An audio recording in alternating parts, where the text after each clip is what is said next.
네, 길을 쫑긋하게 세우시고 마음의 문을 여시고 말씀에 집중하여 주시기 바랍니다. 지난 시간 우리는 하박국을 통해서 혼란스럽고 혼돈이 오고 또 상상할 수 없는 거대한 변화가 일어날 때 의인은 성도는 어떻게 살아가는가에 대한 말씀으로 우리가 은혜를 나눴습니다. 하박국은 나라들이 무너지고 패망하며 새로운 강국이 패권을 잡아 흥망이 교차하는 전환기를 산 선지자입니다. 이 흥망이 교차하는 시기에는 반드시 사회적인 병리 현상이 일어납니다. 법이 정상적으로 작동하지 않습니다. 공의가 실행되지 않습니다. 악인과 범죄자들이 힘 있는 자리에 도처에 자리를 잡고 또 아래를 틀고 있습니다. 그래서 의인들이 설 자리가 없습니다. 바른 정신은 혼미해지고 욕망이 제어되지 않습니다. 저마다 욕심 사납게 사적 이익을 추구합니다. 높은 자리에 앉은 사람이 있을수록 사적인 이익을 위해서 그 자리에서 권력과 힘과 권한을 남용합니다. 이것이 눈에 보이고 귀에 들리는 병리 현상들입니다. 그리고 영적으로는 진리를 추구하지 않습니다. 그게 껄끄럽기 때문입니다. 그래서 진리를 상대화시킵니다. 절대 진리는 없다고 얘기합니다. 절대 진리를 뒷받침하는 것은 하나님이십니다. 그래서 하나님을 외면합니다. 하나님의 존재를 부정합니다. 하박국은 이러한 현상을 폐역과 겁탈과 강포라는 말로 집약을 했습니다. 그 현상이 어떠냐면 율법이 해해지고 정의가 전혀 실행되지 않으며 악인이 의인을 겁박함으로 정의가 왜곡되고 정상적으로 작동하지 않는 사회가 된다라고 외쳤습니다. 그러면서 그런 걸 보면서 하나님께 계속해서 간절하고 절박하게 부르짖고 질문했습니다. 언제까지 이런 꼴을 봐야 됩니까? 언제까지 기다려야 됩니까? 제발 답변해 주세요. 절박한 이 외침은 뭘 내다본 거죠? 결국은 재난이 올 것이고 망국의 길로 치닫을 수밖에 없는 현실을 봤기 때문이죠. 어느 누가 나라가 망하는 걸 원하겠어요? 어느 국민이, 어느 시민이 자기가 사는 사회가 무너지는 걸 기대하겠냐고요. 그걸 기뻐할 사람은 악인들밖에 없습니다. 왜죠? 정상적인 사회와 질서가 무너져야 이익을 크게 챙길 수 있기 때문입니다. 그걸 자기 이익의 기회로 삼는 거죠. 그러나 정상인은 위기를 자기 이익의 기회로 삼지 않습니다. 왜? 그게 무너지는 게 너무 가슴 아프기 때문이죠. 왜죠? 땀 흘려 세운 질서, 피땀 흘려 지킨 나라이기 때문입니다. 자기의 생명이 들어간 거죠. 자기의 피가 들어간 거죠. 자기의 땀이 섞여 들어간 거죠. 여러분, 자기의 땀이 섞여 들어가고 자기의 재산이 섞여 들어가서 세워진 회사를 망치려고 하는 사람은 없습니다. 더 애착을 가지고 지키고 번성하게 하려고 하는 거죠. 그게 정상이고 그게 바른 자세입니다. 나라도 마찬가지죠. 하나님은 하박국의 절박하고 간절한 외침에 대해서 드디어 답변을 하셨습니다.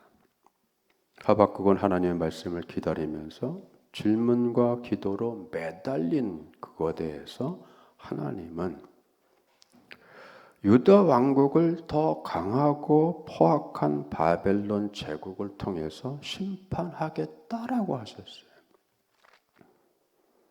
그리고 하박국에게 이러한 심판의 때, 즉 흥망이 교체하고 모든 것이 무너진, 즉 불의한 질서가 무너지는 그런 상황에 의인은 무엇으로 살아가는가라고 말씀을 하셨습니다.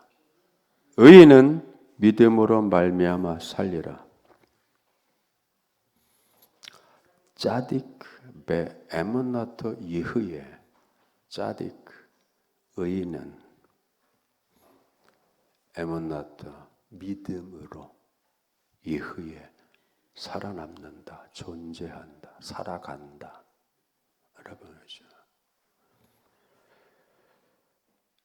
심판의 날에 악인들은 풀과 같이 말릴 것입니다. 시드는 꽃과 같이 그들의 영광은 순식간에 다 떨어져 나갈 것입니다.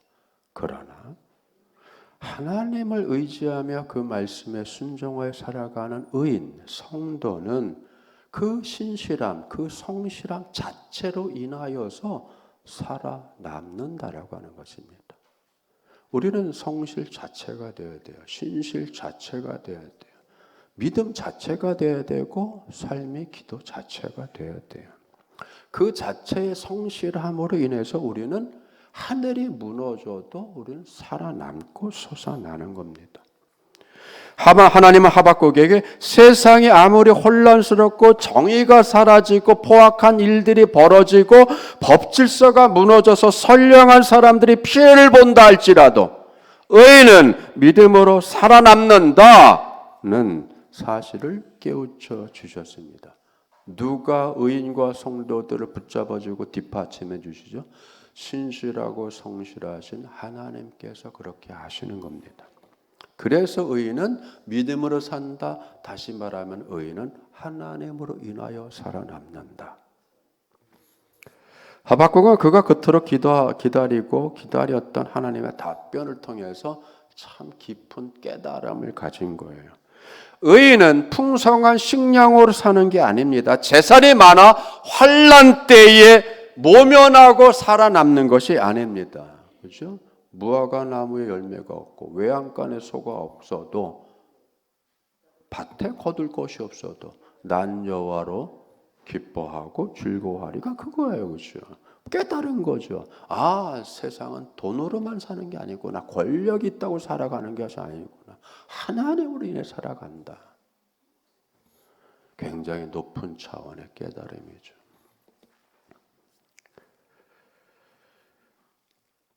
가톨릭 교회의 신앙과 당시의 종교 문화를 개혁하고자 했던 마틴 루터 종교 개혁자들이 있었습니다. 개혁의 길은 참 힘들고 험한 겁니다. 그가 사회를 의도적으로 개혁하겠다고 했을까요? 아니에요. 그는 개혁자가 아니죠. 그 결과로 우리는 종교 개혁자라고 부르는 거죠. 그가 사제로 있으면서 보았던 비성서적인 것들이 너무 많았기 때문에 그걸 성서를 바탕으로 다시 성서로 돌아가자라고 하는 운동을 벌인 거죠. 그런데 그것이 뭐예요? 힘을 갖고 좀 권세를 잡은 쪽에서는 그게 굉장한 위협으로 느껴졌던 거죠. 그러니 압력이 갈 수밖에 없고 위협이 가해질 수밖에 없죠. 많은 핍박과 생명의 위협을 받고 고난 상황을 그가 말씀으로 살아가려고 하는 그 길에 그 자체가 이런 고통스러운 것을 겪게 되는 상황에 놓이게 된 거죠. 여러분, 우리가 오늘도 마찬가지입니다. 바르게 살고 법을 지키며 살고 양심을 지키며 살고 바른 정신으로 산다라고 하는 것은 상당히 어렵고 힘들고 그리고 주변 사람들이 박수 치면 반가워하지 않습니다. 저항이 있는 거죠. 왜 너만 그렇게 해? 왜 너만 양심을 지켜? 그럼 우리는 다 뭐가 되냐? 이렇게 되는 거죠, 여러분. 적당히 가자. 함께 가자. 좀 나눠 먹으면 안 되냐? 그렇게 가는 거잖아요, 여러분. 좋은 게 좋은 거야. 여러분, 좋은 게 좋은 게 아니죠. 뭘 해야 되죠? 선을 긋을 줄 알아야 됩니다. 처음부터 선을 긋을 줄 알아야 돼요. 사람들에게 칭찬받고 사람들에게 박수받고 사람들에게 환영받는 게 중요한 것이 아니라 선을 긋을 줄 아는 용기가 필요한 겁니다.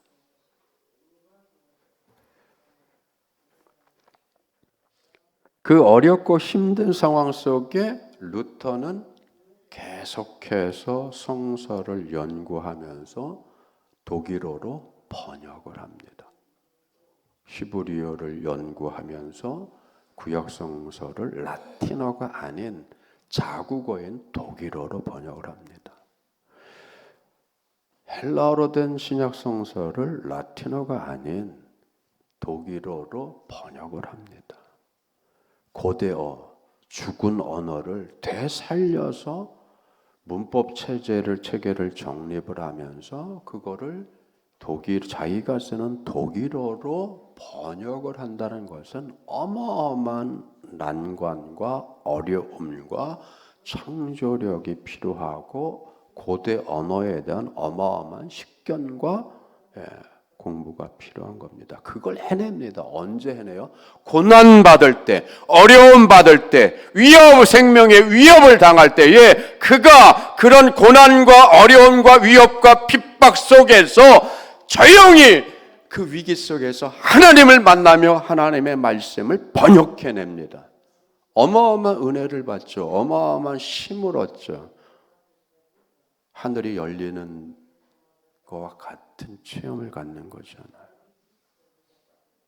시편 46편을 묵상하고 번역하면서 그가 벅찬 감동으로 지은 찬송이 내주는 강한 성이요라고 하는 찬송입니다. 찬송은, 노래는 그냥 나오는 게 아닙니다. 고난과 고통과 역경과 위협을 느끼면서 그거를 한 몸으로 감내해 나가면서 그걸 이기겠다고 그 상황을 극복하기 위해서 하나님을 찾고 하나님께 매달리고 하나님께 질문하고 하나님께 나아가고 그 말씀을 붙잡고 묵상하는 가운데 어마어마한 내적 평안의 힘을 얻고 그 힘의 체험을 통해서 찬송에 나오는 거예요.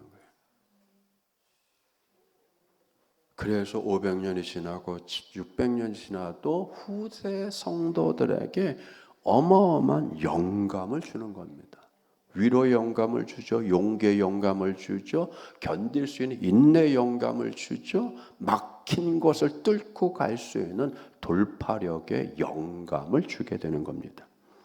루터의 깊은 영적 체험이 이 당면했던 고난과 역경 그리고 앞날을 예측할 수 없는 불안한 미래에도 흔들리지 않는 믿음을 갖게 되었고, 이러한 루터의 이 어마어마한 영적인 체험과 이 경지가 담긴 표현이 여러분 1, 2, 3절에 고스란히 있는 거예요. 1절, 내주는 강한 성이여 방패와 병기 되시니 큰 환난에서 우리를 구하여 내시리라. 이 땅에 마귀 들끓어 우리를 삼키려 하나 겁내지 말고 섰거라. 겁내지 말고 당당하게 땅을 딛고 서란 얘기죠. 현실을 딛고 서는 거예요.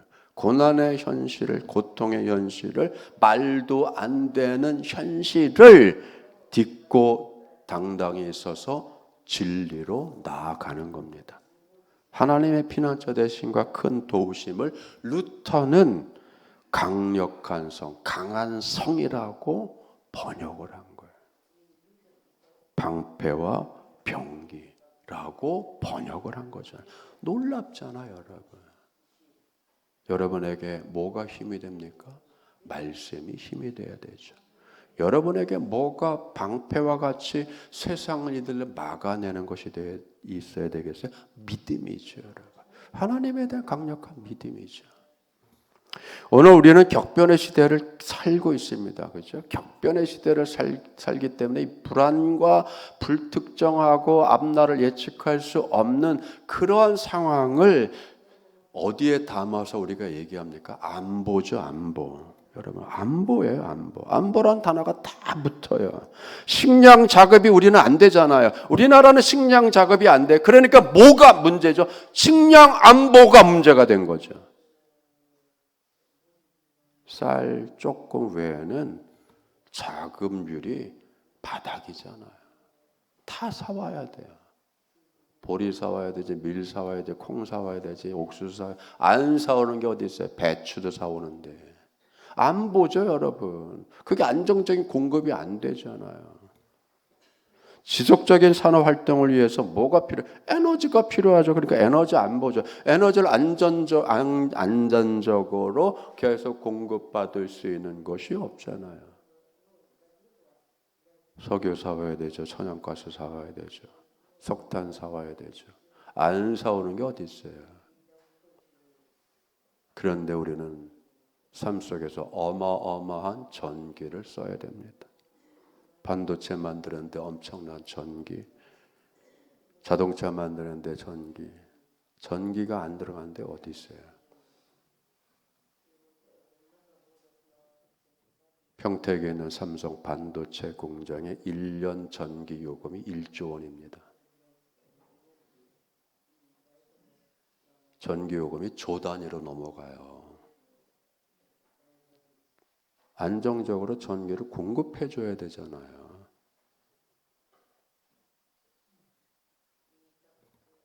서울대학은 전기가 부족해서 그 자체 내로다가 전기를 시간별로 분배해서 쓰는 걸 만들었어요. 대학교 자체가 연구를 위해서 어마어마하게 갖다 써야 될 전기가 부족하다는 거예요. 여러분, 전기차 좋죠? 어디서 전기를 충전할 거예요? 그 전기 만들려고 에너지 수입해 와야 되잖아요. 그래서 에너지 안보, 군사 지정학적 위치에 놓였기 때문에 국가 안보, 경제 안보. 여러분, 산업 구조가 바뀝니다. 디지털로, AI로, 인공지능으로 융복합이 이루어지면서 여러분, 경제가 안보에 대한 위험, 청신호가 벌어졌잖아요. 우리는 수출로 먹고 사는 나라입니다. 수출로 사는 나라예요. 수출로. 내수 경제로는 5천만 명 있는 내수 경제로는 기업이 존재할 수가 없습니다. 구멍가게만 운영해야 돼. 이 정도면은요. 그러니까 대기업을 운영하려면 수출해야 돼요. 수출, 여러분. 우리가 어디서 막대한 무역의 흑자를 내고 있습니까? 우리는 미국에서 어마어마한 무역 흑자를 내고 있습니다. 일본하고는 적자, 중국하고도 어마어마한 적자. 적자를 내고 있는 나라와 경제 협력은 여러분 그게 말이 좋은 거지 좋은 게 아니죠. 예속이죠, 여러분. 그래서 경제 안보가 문제가 된 거예요. 지금은 그것만 아니죠. 분야별 경계가 흐려지고 있잖아요. 분야별 경제가 흐려져요. 학계, 금융계, 법조계, 산업계, 업종별 경계가 어디 있어요? 다 여러분. 그죠? 유통, 생산, 판매, 유통이 따로따로 갑니까? 아니죠. 한꺼번에 뒤섞이고 있어요. 여러분, 로봇이 산업 현장에 이제 투여가 됐습니다. 여러분, 우리가 생활 현장 속에서 어떻게 돼요? 산업은 발달하고 GDP는 올라가는데 고용이 안 되고 있잖아요. 우리는 그죠? 고용 없는 성장 시대를 거치는 거 그게 현실 속에 들어와 있잖아요. 식당만 가도 다 뭐가 있어요? 키오스크가 있어요. 직원이 여러분 응대하지 않습니다. 키오스크. 이미 그게 뭐예요? 로봇 결제 시스템, IT 결제 시스템이 들어와 있는 거잖아요. 고속도로 하이패스, 톨게이트 직원이 사라졌잖아요, 여러분. 성장을 하는데 산업이 발달하는데 고용이 이루어지지 않고 있다고요.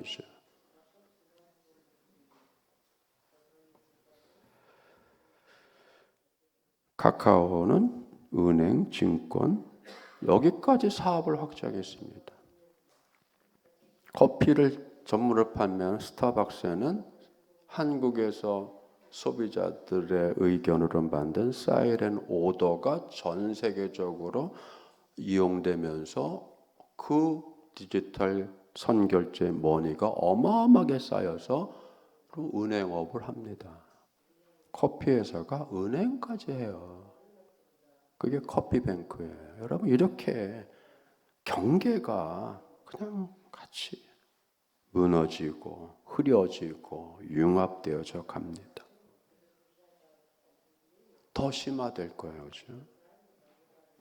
제레미 리피키는 이것을 기술 발전이 노동시장에 미치는 영향으로 인해서 사회 문제를 분석하기 시작했습니다. 일자리는 감소할 거다. 빈부차는 더 증가할 거다. 사회적 불평등은 더 심화될 것이다. 그래서 이걸 제레미 리프키는 자기 말로 노동의 종말이라고 한 겁니다. 예전 같지 않다는 거예요. 자동화와 인공지능의 확산은 고용 없는 성장을 더 촉진시킬 겁니다. 여러분 우리가 무엇을 만드는지 그걸 들여다봐야 되죠. 원자폭탄의 아버지라고 하는 오펜하이머는 연구와 노력 끝에 원자폭탄을 만들었지만 그 이후 어떤 결과를 초래할지, 어떤 인류의 위기를 초래할지, 그로 인해서 어떤 국제관계가 형성될지 전혀 그걸 알지 못했습니다. 히로시마의 원자폭탄이 투하된 이후에 그는 어마어마한 공포와 두려움과 죄책감에 살다가 생을 마감했어요. 모르는 거예요, 여러분. 내가 지금 하고 있는 일이 어떤 결과를 나에게 가져다 줄지 결과를 모릅니다. 우리는 모르고 사는 거예요. 내 한 행동이 어떤 결과를 나와 내 가정과 내 이 사회에 어떻게 미칠지 그걸 모른단 말이죠. 우리는 그래서 결과를 모르며 살아가는 거예요. 그래서 속 편할지는 모르지만 그래서 내 행동을 내가 불안하게 봐야 되는 거예요.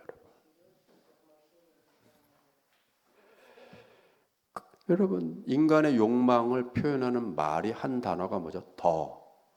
더죠, 더 가져야 해, 더 가져야 해, 더 일해야 돼, 더 해야 돼, 더 빨리 해야 돼, 더 올라가야 돼. 만족이 없죠. 브레이크가 없는 벤츠와 같은 거예요. 그냥 갑니다. 땅 한 평 안 놀려요. 이거 신고 저거 신고. 시간 하나 안 놀려요. 자꾸만 해야 돼요. 그래서 차분하지 않습니다. 사람은 차분해야 돼요, 여러분. 차분하게 들여다볼 줄 알아야 돼요. 인간사의 모든 위험은 차분하게 자기가 하는 것을 들여다보지 않는 무성찰에 의해서 발생하는 일들이 대부분입니다. 멈춘다는 것은 조용히 차분하게 지금까지 하고 있는 것을 들여다볼 수 있는 그 성찰의 시간을 갖는다는 건데, 성찰하려면 잠시 멈춰야 되고, 그 멈춘 후에 뭘 가지고 성찰할 것이냐, 내가 마음이 불안한데 내가 왜 불안한지, 걱정이 있고 염려가 있는지, 왜 염려와 걱정이 생겼는지 그걸 들여다볼 수 있는, 여러분, 거울이 있어야 되잖아요. 내 모습을 거울에 비춰서 내 모습을 바로 잡아야 하는 것처럼, 여러분, 우리는 그래서 주님 앞에 서야 돼요. 주님 앞에 서야 돼요. 힘들고 어렵고 생각지 않은 결과들이 생길 때마다 더 깊이 주님 앞에 서야 됩니다. 찬송가 413장 내봐요. 내 평생에 가는 길, 내 평생에 가는 길을 작사한, 여러분 그 사람은 음악가가 아닙니다. 변호사였어요. 시카고에 있는 의과대학의 법리학 교수였습니다. 그런데 그는 참 깊은 신앙인이었어요. 무디 목사님이 심무하는 교회 장로였습니다. 그런데 그가 그렇게 평안하게 잘 나갔었는데 그것으로 다가 아니죠. 어느 날 갑자기 4살 어린아이가, 아들이 열병을 앓다가 죽습니다. 몇 개월 안 돼서 시카고에 대화재가 일어나서 어마어마한 재산적 손실이 났을 때 이 사람의 집도 불타서 전소됩니다. 이 사람이 스페포드입니다.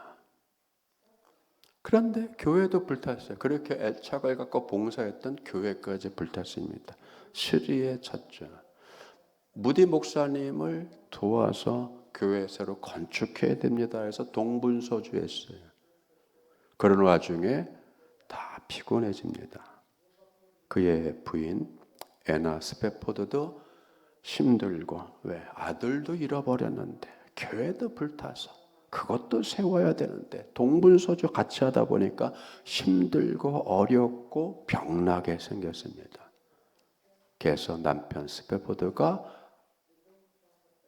가족을 위해서 쉬는 시간을 갖고자 유럽 여행을 계획했습니다. 자기 부인과 4딸을 먼저 프랑스 정규 여객선에 태워서 유럽으로 보냈습니다. 자기는 일처리를 하고 뒤따라가겠다고. 그런데 배가 출항을 알고 얼마 못 가서 새벽에 스코틀랜드 배와 충돌을 해서 이 여객선이 침몰을 합니다. 200명이 넘는 선원 죽었죠. 거기에 스페포드 4딸도 죽었습니다. 부인만 살아남았죠. 겨우 살아남았어요. 부인이 구조돼서 영국에 가서 전보를 쳤습니다. 나만 살아남았습니다.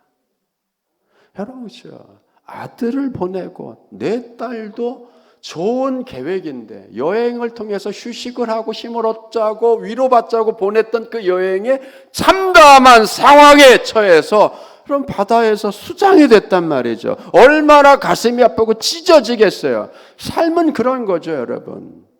이런 고난이 왜 나에게 옵니까? 이 고통이 왜 나에게 옵니까? 왜 하필은 왜 나죠? 내가 주님 앞에 충성 안 했나요? 봉사 안 했나요? 내가 기도하지 않았나요? 예배드리지 않았나요? 내가 그렇게 충성하고 봉사했는데 왜 나에게 이런 역경과 불행이 연거푸옵니까? 라는 생각이 들 수밖에 없죠. 부인의 전보를 받고 스테포드가 모든 만사를 제치고 다음 배를 예약해서 타고 갑니다. 그 배 선장이 사고가 났던 침몰 지역을 지나가면서 이곳이 지난번에 사고 났던 지역입니다. 이 해역을 우리가 지금 지나가고 있습니다. 그 얘기를 들었을 때 스페포드의 마음이 얼마나 아팠겠어요. 조용히 선실로 들어가서 밤새껏 통곡하며 웁니다. 하나님, 왜 내게 이런 고통을 주십니까? 왜 내게 이런 고통을 주시는 거예요? 하나님 답변해 보세요. 밤새 부르짖고 웁니다. 그런데 기도 중에 놀랍게 성령이 강하게 임합니다. 평안할 수 없는 평안이 솟구쳐요. 여러분, 이율배반적이죠. 아이러니하죠. 고통과 아픔이 해결되지 않고 계속 있는 상황에 평안이 샘솟는다. 크신 위로와 고통을 이길 힘이 된 거죠, 여러분. 하나님은 성도들에게 고통을 선별적으로 특별히 없애버리고 환난을 없애고 평안한 꽃길을 주는 것이 아니라 모든 사람이 겪을 수 있고 걸어가는 고통이 있고 환난이 있고 어려움이 있고 실패가 있고 노력해도 안 되고 농사져도 흉년이 드는 이러한 것들을 일반적으로 겪을 수 있게 하신단 말이죠. 중요한 것은 그런 걸 겪을 때 아프죠. 왜 안 아프겠어요? 왜 고통스럽지 않겠어요? 그런데 그것으로 끝나는 것이 아니라 그걸 이길 힘을 주시죠. 그게 뭡니까? 그게 평안함이에요. 그 이길 힘이 평안함이에요. 평안이라고 하는 것은 그냥 단지 감정적으로 편하다는 것이 아니라 그 모든 고통과 환난과 역경의 그 공포와 그 고통과 그 아픔을 당당하게 이겨낼 수 있는 힘이란 말이죠. 힘. 평안은 힘이에요, 여러분. 이길 힘이고 견딜 힘이고 인내할 힘이고 그래도 뚜벅뚜벅 걸어갈 힘이 있고. 그래서 1절에 조용히 펜을 들고 쓴 것이 자기의 평안함을 그대로 담은 거죠. 자기 인생을 돌아봤어요. 평안했죠, 여러분. 변호사가 됐고 의대 교수까지 됐고 얼마나 평탄한 길을 왔어요. 얼마나 명예스러운 길을 왔어요. 그럴 때도 있는 거죠. 사람들에게 칭송받고 명예를 얻고 그럴 때도 있죠. 열심히 충성하고 기도하고 봉사할 그럴 때도 있죠. 그러나 무슨 때도 있어요? 자녀가 죽는 아픔의 때도 있죠. 아들을 잃고 딸을 잃는 아픔을 겪죠. 애착을 갖고 봉사하는 교회가 불타는 고통도 당하죠. 그리고 1절에 내 평생에 가는 길 순탄하여 늘 잔잔한 강 같을 때도 있었다. 그러나 큰 풍파로 무섭고 어려울 때도 있었다. 그러나 내가 주님을 만나고 내 영혼은 평안하다. 내 영혼 평안해. 내 영혼 평안해. 그렇잖아요, 여러분.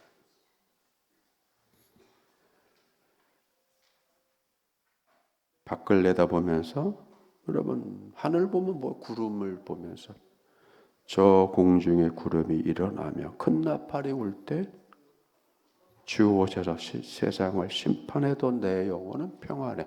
왜죠? 스페포드는 구름을 보면서요. 먼저 하늘나라 간 아들과 딸들이 자기를 부르는 것 같은 느낌을 받았단 말이죠. 여러분 그렇죠? 이 스페포드는 두 자녀를 더 낳았어요. 그리고 삶이 변화됐습니다. 변호사와 교수직을 내려놓고 남은 일생을 이스라엘로 가서 불우한 이웃들을 위하여 가난과 싸우고 있는 고아들을 위해서 봉사하며 생을 마쳤습니다. 여러분, 그 좋은 걸 내려놓을 수 있는, 그 평안함을 내려놓을 수 있는, 그 명예를 내려놓을 수 있는 의지와 힘까지 생긴 거죠. 간절하고 절박한 질문을 통해 하나님부터 우리는 받아내야 돼요. 그렇죠? 하나님은 우리가 환난 중에 만날 큰 도움이시며 힘이시고 피난처 되십니다. 이것이 새로운 한 주간 우리가 체험해야 될 하나님의 살아계심입니다. 여러분과 함께하고 계시고 여러분을 인도하고 있고 여러분과 모든 상황을 겪고 계시는, 그러면서 거기서 우리로 무너지지 않고 쓰러지지 않도록 지지하시고 이끌어 주시는 주님의 은혜를 통해서 더 큰 위안과 평안함을 또 맛보는 여러분 되기를 축원합니다. 이제 새로 맞이한 한 주간 삶의 현장에서 피난처 되시고 큰 도움 되시는 하나님으로 인하여서 담대하며 흔들림이 없는 복된 삶을 누리시기를 축원합니다. 기도하겠습니다. 아버지 하나님 감사드립니다. 주님께서 함께 하신 은혜를 따라서 우리가 또 새로운 한 주간을 맞이했습니다. 여전히 어려움이 있고 혼란스러움이 있고 또 바뀌는 질서가 바뀌고 하는 모든 변화의 와중에서 우리가 살아가야 됩니다. 그러나 근심이 아니라 평안이 있게 해주시고 염려가 아니라 담대함 있게 하여 주시옵소서. 우리는 주님의 은혜 안에 있습니다. 새로운 한 주간 풍성한 은혜를 받아 누리도록 공급하여 주시옵소서. 감사드리며 예수님의 이름으로 기도드립나이다. 아멘.